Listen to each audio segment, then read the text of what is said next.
ang kumpletong hakbang para sa kaligtasan ng tao.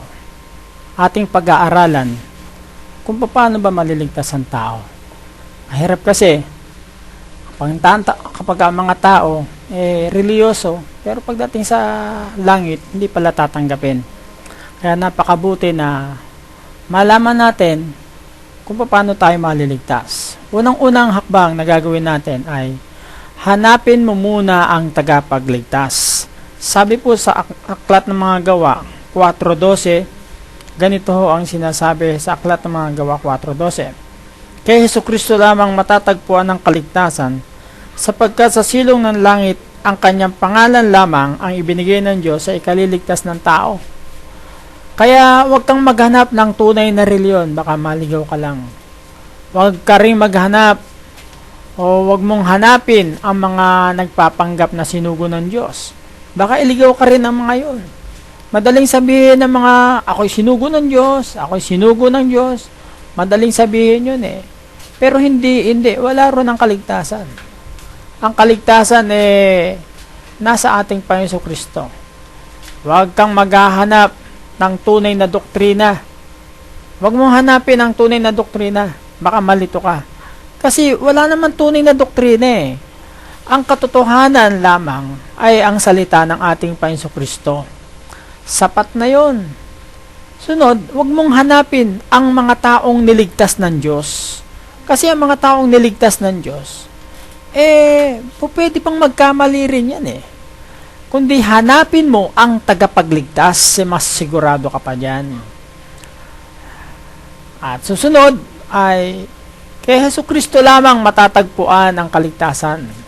Sapagkat sa silong ng langit, ang kanyang pangalan lamang ang binigay ng Diyos sa ikaliligtas ng tao, ayon sa Gawa 4:12. Sapagkat ayon sa sinasabi sa John chapter 14 verse 6, si Jesus ang daan, ang katotohanan, at ang buhay. Walang makapupunta sa Ama, kundi sa pamamagitan lamang ng ating Panginoong Yesus.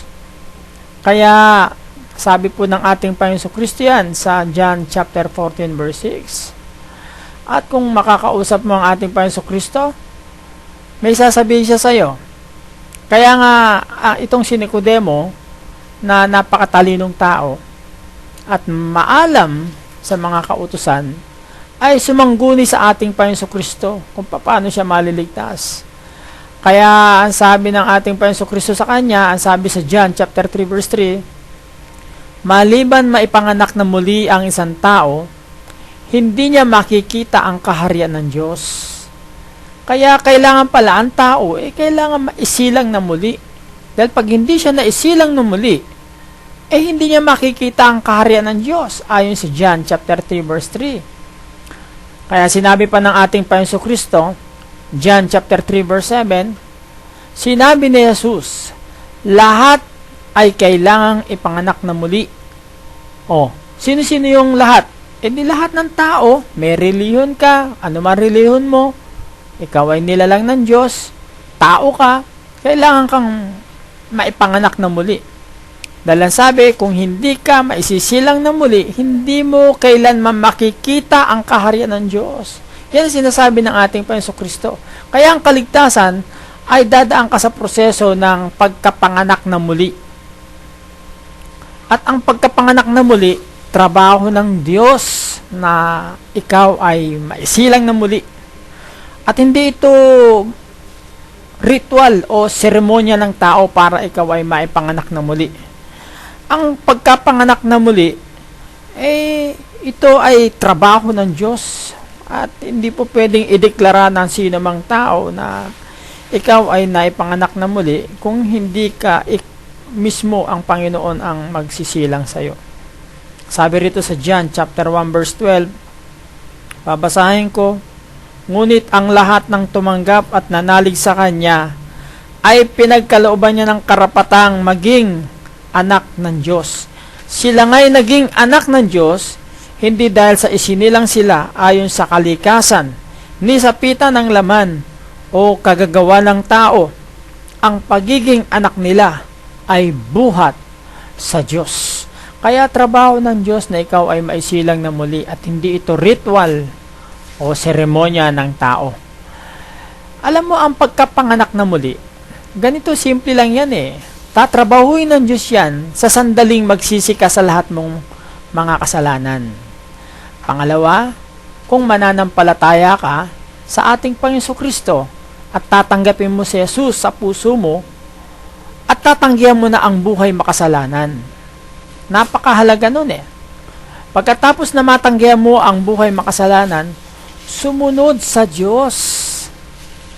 At mangyayari na gagawin ng Diyos at magaganap na ikaw ay maisilang na muli. Ganon ang pagkapanganak na muli. Hindi ito ritual o anumang seremonya. Ang Diyos ang gagawa niyan. Kaya kung maranasan mo na ang maisilang na muli, ay gaya na sanggol, manabik ka sa gatas espiritual para sa iyong paglago. Ayon sa unang Pedro, sabi rito sa 1 Peter chapter 2 verse 2, gaya ng sanggol, kayo'y manabik sa gatas na espiritual upang umunlad sa pananampalataya hanggang kamtan ng ganap na kaligtasan. Kaya yung sanggol, kailangan pala maranasan natin na tayo ay gaya ng sanggol. Sabi, kung maranasan mo na ikaw ay maisilang na muli, gaya ng sanggol, manabik ka sa gatas espiritual para sa iyong paglago. Alam mo, kailangan kagaya tayo ng sanggol eh. Maranasan natin ito. Pagkatapos na tayo magsisi, manampalataya, tanggapin si Jesus sa puso, at tanggihan na ang buhay makasalat, sumunod tayo sa Diyos, magaganap na tayo maisilang na muli, magiging gaya ng sanggol tayo. Ano ba ang sanggol? Gaya ng sanggol na walang paghahangad sa bisyo.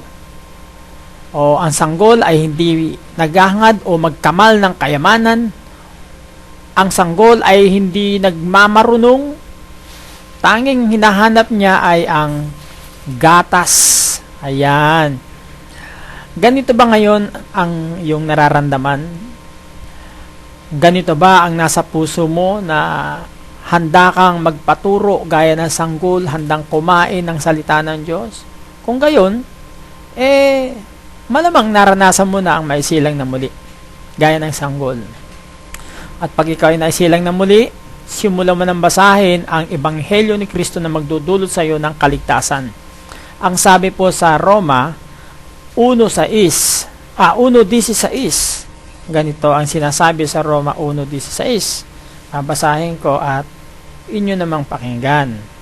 Roma 1:16. Sabi ni Apostol Pablo, hindi ko ikinahihiya ang mabuting balita tungkol kay Kristo, sapagkat ito ang kapangyarihan ng Diyos sa ikaliligtas ng bawat mananampalataya.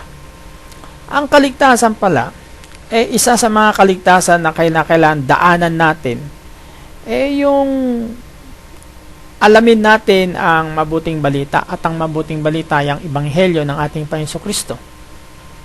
Kaya kailangan maging marunong ka sa espiritual. Kung wala kang alam sa salita ng Diyos, isa kang mangmang na mapapahamak. Kaya napakahalaga na tayo ay may alam sa salita ng Diyos. Kaya lamang napapahamak ang tao. Alam nyo kung bakit? Napapahamak ang tao dahil sa kamangmangan tungkol sa salita ng Diyos. Yan yung sinasabi sa Oseas chapter 4 verse 6. Kaya kailangan sa tao ay maging marunong. Matapos mong basahin, malaman mo ang salita ng Diyos, ang Ebanghelyo ng ating Panginoon Kristo, kailangan matapos mong basahin at malaman ang Ebanghelyo ng Panginoong Yesus, sundin mo ito. Kung hindi mo rin susundin, mapapahamak ka pa rin. Ganun ang sinasabi sa 2 Tesalonica 1:8. At para masunod mong mabuti ang mga utos ng Diyos, kailangan mong tanggapin ang Espiritu ng Diyos. Sabi ron sa Ezekiel chapter 36 verse 27. At pagkatapos nun ay kailangan mapuspos ng Espiritu Santo, sapagkat ang Espiritu Santo ay kapangyarihan upang mapaglabanan mo ang lahat ng pagsubok, tukso at kasamaan sa mundong ito. Ayon sa Gawa 1:8. Gaya rin ng unang mga alagad, sila'y napuspos ng Espiritu Santo at sila ay naging matatag sa pananampalataya kay Kristo. Gawa 2, 1 hanggang 4. Ang Espiritu Santo ang nagbibigay sa atin ng bago at malinis na buhay ayon sa Tito 3:5. Kaya gawin mong malinis ang buhay mo, katawan, kaluluwa at espiritu hanggang sa muling pagbabalik ng ating Panginoong Yesus. God bless you.